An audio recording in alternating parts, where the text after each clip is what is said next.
பற்றி தான் தெளிவாக இருக்க துவங்கிவிட்டால் தான் அடைய விரும்புவதை தானாகவே அவர்கள் அடைந்து விடுகிறார்கள்.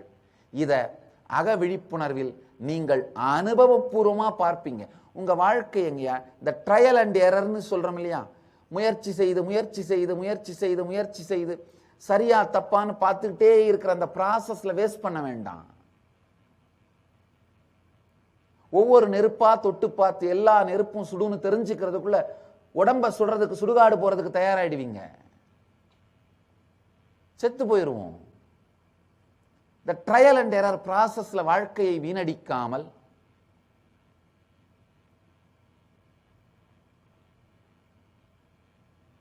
நம்மை பற்றிய தெளிவு, நாம் யார், ஏன் பிறந்தோம், ஏன் வாழுகின்றோம் என்கின்ற தெளிவை உணர்ந்து வாழ்க்கையின் நோக்கத்தை நிறைவேற்றிக் கொள்வதற்கு, வாழ்க்கையின் காரணத்தை வெளிப்படுத்திக் கொள்வதற்கு ஒரு அருமையான வாய்ப்பு அகவிழிப்புணர்வு தியான முகாம்.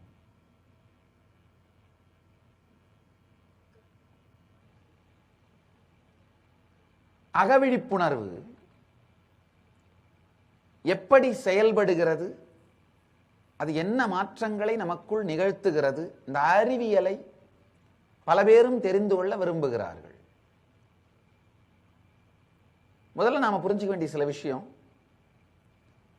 நம்முடைய உடல் சார்ந்த வியாதிகள் சார்ந்த பிரச்சனையாக இருந்தாலும், மனம் சார்ந்த எண்ண ஓட்டங்கள் சார்ந்த பிரச்சனையாக இருந்தாலும், உணர்ச்சிகள் சார்ந்த துக்கங்களாக இருந்தாலும், உறவுகள் சார்ந்த பிரச்சனைகளாக இருந்தாலும், வாழ்க்கையில் தொடர்ந்த தோல்விகளையே சந்திப்பதனால் துவண்டு போயிருக்கின்ற துயரமாக இருந்தாலும், நாம் எதை உருவாக்க வேண்டும் என்று நினைக்கின்றோமோ அதை உருவாக்குவதற்கான ஒரே வழி நமக்குள் இருக்கின்ற தோல்வியை உருவாக்கி கொண்டே இருக்கின்ற துக்ககரமான மன அமைப்பை கண்டுபிடித்து மாற்ற வேண்டும். ரூட் பேட்டர்ன் சொல்லுவோம் இங்கிலீஷ்ல. அதாவது நம்ம மனசுக்குள்ள இந்த வேர் மனப்பாங்கு, எந்த ஒரு வேலையை ஆரம்பிக்கிறதுக்கு முன்னாடி நீங்க பார்ப்பீங்க, உங்களுக்குள்ளேயே ஒரு ஆழமான சுய சந்தேகம். நம்ம ஆரம்பிக்கிறோம், இதெல்லாம் உருப்படுமா, நம்மளால எது, நம்ம என்ன தொட்டாலும் என்ன நடந்திருக்குது வரைக்கும், ஆரம்பிப்பதற்கு முன்பாகவே ஏற்படுகின்ற சுய சந்தேகம், சுய வெறுப்பு, சுய மறுப்பு. ஆழ்ந்து பாருங்க, நம்முடைய வாழ்க்கையில தொடர்ந்து நாம ஃபேஸ் பண்ணிட்டு இருக்கிறது வெளியில இருக்கிற விரோதி இல்ல. வெளியில இருக்கிற விரோதி நம்மை நாமே தோற்கப் போகிறோம் என்று நம்மை நம்ப வைத்து விட்டார்கள் பாருங்க. அந்த மனப்பாங்கு தான் பெரிய விரோதி. அது விரோதியை நினைத்தே, எதிரியை நினைத்தே, எதிர்ப்புகளை நினைத்தே துவண்டு விடுகின்ற மனப்பாங்கு தான் மிகப்பெரிய எதிரி.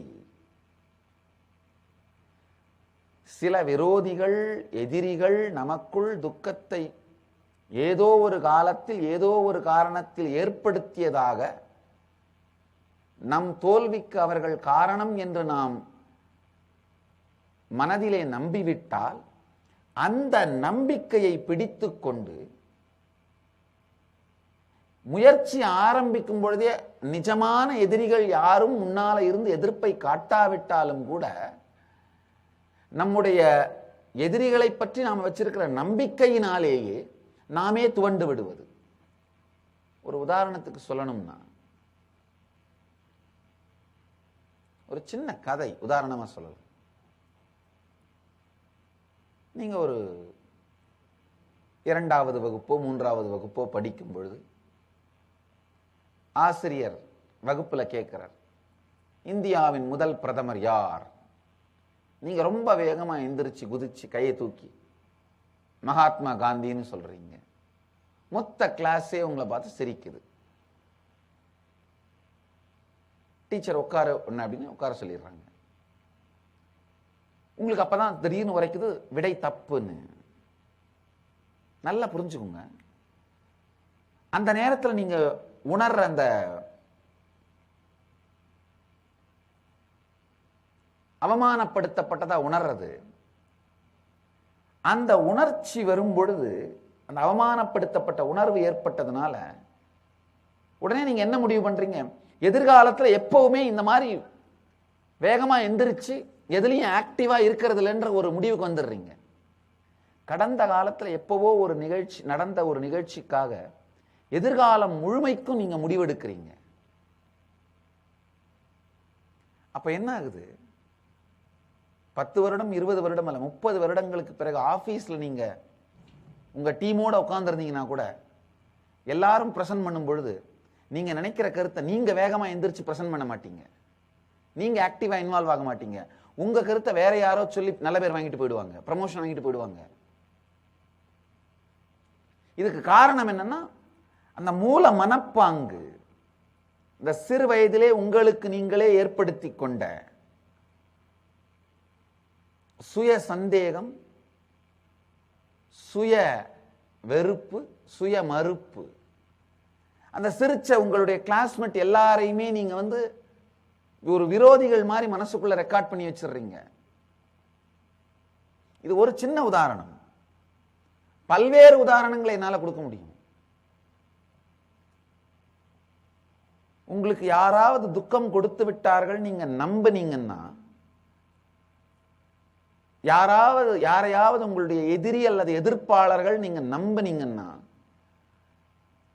அவங்க உண்மையிலேயே உங்களை 10 விஷயத்துக்காக எதிர்த்து இருந்தாங்கன்னா, அவங்கள நினைச்சு நினைச்சு பார்த்து உங்க வாழ்க்கையில ஒரு 2000 விஷயங்களை நீங்க ஆரம்பிக்கிறதையே தவிர்த்திருப்பீங்க. உண்மையில பார்த்தா 10 விஷயங்களுக்காக மட்டும்தான் அவங்க உங்களை எதிர்த்திருப்பாங்க. உங்களுடைய 10 செயல்களை மட்டும்தான் அவங்க எதிர்த்திருப்பாங்க. ஆனா அந்த எதிரிகளை மனசுல நினைச்சுக்கிட்டே இருந்து நீங்க 2000 விஷயங்களை, செயல்களை ஆரம்பிக்காமலேயே தவிர்த்து விட்டு இருப்பீர்கள்.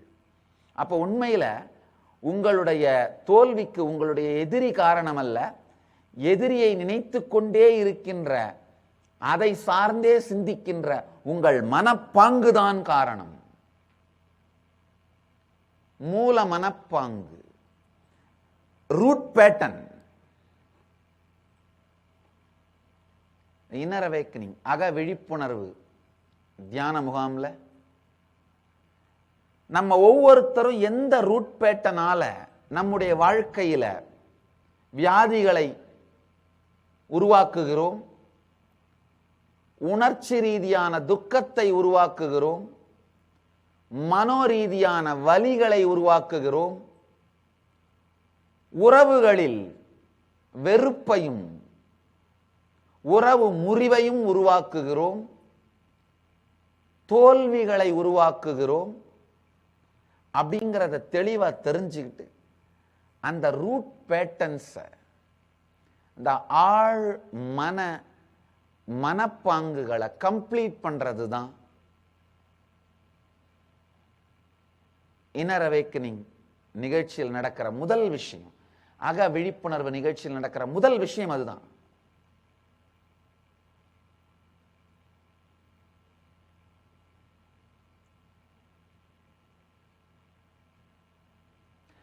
அனுபவபூர்வமாக இந்த சத்தியம் உங்களுக்குள் மலர வைக்கப்படுகின்றது.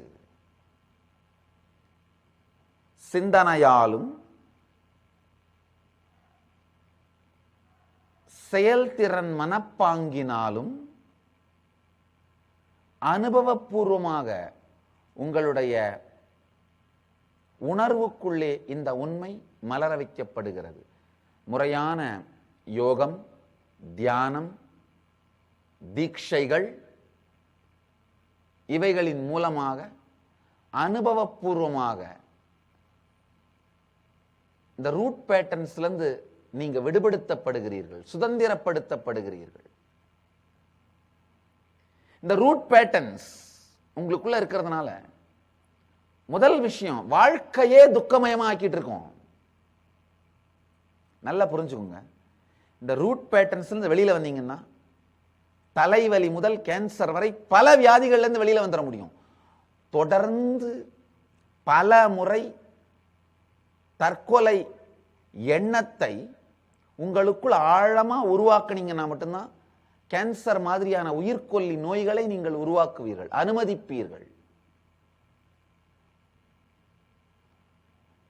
சில உண்மைகளை உங்க முன்னாடி திறந்து வைக்கிறேன், பாருங்க. நம்முடைய ஆழ் மனத்திற்குள் வாழ்க்கையை பற்றிய வெறுப்பான சில முடிவுகளை எடுத்தோமானால் அந்த ஆழமான சுய வெறுப்பு வியாதியாக வெளிப்பட துவங்குகிறது. நல்லா புரிஞ்சுக்குங்க. மிக உற்சாகமான சந்தோஷமான நேரத்திலும் மிகவும் நீச்சமான துக்கமான நேரத்திலும் உங்களுடைய ஆழ்மனம் உங்கள் கட்டளைக்காக காத்திருக்கும். தன்னைத்தானே திறந்து உங்களுடைய கட்டளைக்காக காத்திருக்கும். ஒரு மோசமான கொடுமையான துக்கம் வரும்பொழுது இது மீண்டும் வராமல் நம்மை காத்துக் கொள்வதற்கு என்னென்ன பிளான் பண்ணலான்னு உங்களுடைய பிளானை, உங்களுடைய கட்டளைகளை உள்வாங்கிக்கிறதுக்காக உங்களுடைய ஆழ்மனம் திறந்து உங்களுடைய கட்டளைக்காக காத்திருக்கும். ஒரு பெரிய உற்சாகம் வெற்றி வரும்பொழுது இதே மாதிரி வெற்றி அடையிறதுக்கு என்னென்ன பிளான் பண்ணலான்னு உங்களுடைய கட்டளையை எதிர்பார்த்து உங்க ஆழ்மனம் திறந்து காத்திருக்கும். ஒரு கொடுமையான துக்கத்தின் பொழுது உங்களுடைய மொத்த ஆழ்மனமுமே உங்களுடைய கட்டளைக்காக காத்திருக்கிற நேரத்தில் சுய வெறுப்போடு, வாழ்க்கையின் மீது இருக்கின்ற வெறுப்போடு, துக்கத்தால ஏதாவது சில வார்த்தைகளை நீங்களே உங்களுக்கு சொல்லிக்கிட்டீங்கன்னா, இதை விட சாகிறதே மேல், இந்த மாதிரி வாழ்ந்து என்ன பண்ண போறோம், இப்படி எல்லாம் வார்த்தைகளை சொல்லிக்கிட்டீங்கன்னா அந்த வார்த்தைகள் ஆழமாக உங்களுக்குள் பதிந்து அதை சார்ந்தே உங்களுடைய பயோ மெமரியும் உங்களுடைய மசில் மெமரியும் ஒர்க் பண்ண ஆரம்பிக்கும். உயிர் நினைவு பதிவுகளும் தசை நினைவு பதிவுகளும் அந்த எண்ண பதிவு ஆழ் மனதிலே நீங்கள் விதைக்கின்ற வேர் நினைவை சார்ந்தே செயல்பட துவங்கும். அதனாலதான் திரும்ப திரும்ப நீங்க சுய வெறுப்போடு, வாழ்க்கையின் மீது வெறுப்போடு திணிக்கின்ற வார்த்தைகள், உங்களுக்கு நீங்களே சொல்லிக் கொள்ளுகின்ற துக்ககரமான வார்த்தைகள் உயிர்கொல்லி நோய்களாக உங்கள் உடம்பிலே விளைய துவங்கி விடுகின்றது. விஷம் விதைத்தவன் விஷத்தைத்தான் அறுக்க வேண்டும். உயிர்கொல்லி நோய்கள் நமக்கு வருவதற்கு வேறு யாரும் காரணம் அல்ல. கேன்சர் மாதிரியான உயிர்கொல்லி நோய்கள் வருவதற்கான ஒரே காரணம் நமக்குள் நாமே சுய வெறுப்பான, சுய சந்தேகமுடைய, சுய மறுப்பான எண்ணங்களை ஆழமாக விதைத்துக் கொள்வது. சில பேர் கேட்கறது உண்டு, புகைப்பிடிக்கிறதால கேன்சர் வரலையா சாமி? நல்லா புரிஞ்சுக்கோங்க.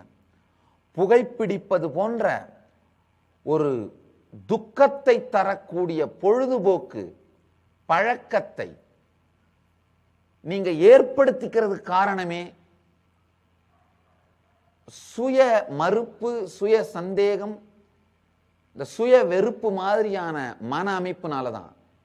இல்லைன்னா ஒரு கான்சியஸான, ஒரு புத்திசாலியான ஒரு மனிதனால தன்னை அழிக்கிறது என்று தெரிந்தும் புகையை உடம்புக்குள்ள செலுத்த முடியுமாங்கய்யா? ஏன் செலுத்துறோம்னா நமக்கு நாமே அந்த அளவுக்கு இன்சென்சிட்டிவா போயிட்டோம். இருந்து என்னடா பண்ண போறோம், இருக்கிற வரைக்கும் எதையாவது தெரிஞ்சதை செய்வோம், இப்போ மனசுக்கு ஒரு ரிலாக்ஸா இருந்தா போதும், உடம்புக்கு ஒரு ரிலாக்ஸா இருந்தா போதும் அப்படின்னு ஸ்மோக் பண்ண ஆரம்பிச்சிடுறோம். மனித மனம் பாருங்க, அதுல நியாயப்படுத்திக்க வர செய்வோம். சரி, குடிக்காமலே புகைப்பிடிக்காமலே வாழ்ந்து என்னதான் பண்ண போறோம், இருக்கிற கொஞ்ச நாள் அனுபவிச்சுட்டு தான் போகலாமே. அந்த அனுபவித்தல்ன்ற வார்த்தைக்கு தவறான பொருளை புரிந்து கொண்டு நம்மை நாமே அழித்துக் கொள்ளுகின்ற மன அமைப்புகள் அக விழிப்புணர்வுல முதல்ல இந்த மாதிரியான மன அமைப்புகளிலிருந்து நீங்கள் உங்களை விடுபடுத்திக் கொள்வீர்கள்.